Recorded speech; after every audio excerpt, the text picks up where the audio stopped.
thought we was just 210 and 830. We nationwide. Act like y'all know. Hey, Glow Show, Shane here. Let's talk pathway lighting. There's a right way and a really wrong way to do it. Here's the way we do it. First, this customer wanted this pathway lit to their front door. We're on 20 acres. It is pitch black out here. And here's the way that they had it. And no matter what fixture it is, this is extremely common that we come across. People litter the pathway with 12 to 18 inch tall pathway lights. And as you can see, they get cockamamie. People hit them, kick them, and they just look like crap after a while. So we dislike doing that. And when we're using pathway lights, we'll be a couple feet off. I'll explain that in another video. But for this specific video, we're getting rid of these and we're going to light up the trees. So by lighting up the trees, light's going to bounce off the canopies and you're going to get incident lighting kind of spilling down over. And then we also put what we call moon casters in the tree. So directly above me, there's a light. It's 20 feet up.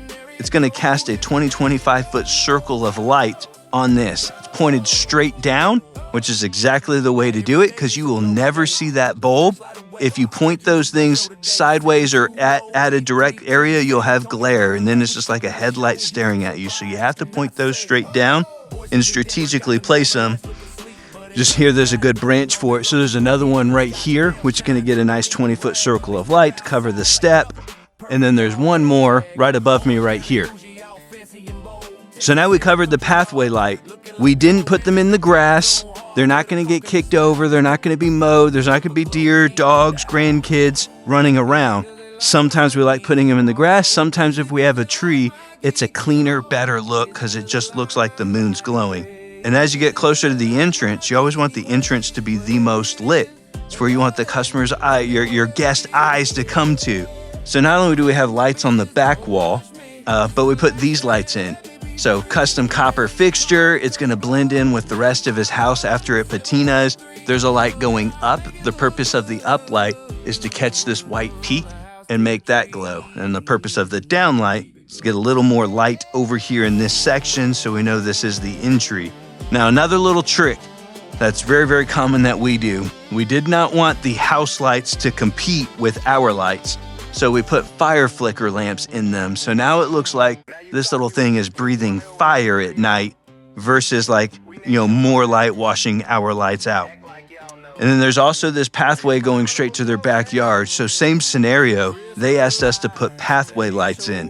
Now I'm not going to do that. It breaks one of our 7 deadly sins, putting lights where they can't be maintained or not get knocked over.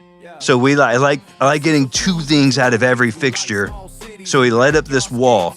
So we have lights about every 6 feet along this wall. Now this wall is a light colored, and if you're in lighting, you should know how light reacts to different surfaces. So this, because it's a light color, is going to spill off and get enough spill lighting on this walkway so you know where you're going without putting ugly lights in the ground. Now we're lighting up the house plus the pathway. We lit up this tree, so this tree is going to act, light's going to hit and it's going to come back down. And we're going to light up this whole pathway without having pathway lights in this particular scenario. It's the abominable glow, man. Christmas lights to HOA Crown Besley Yard man. Neighborhood glow man.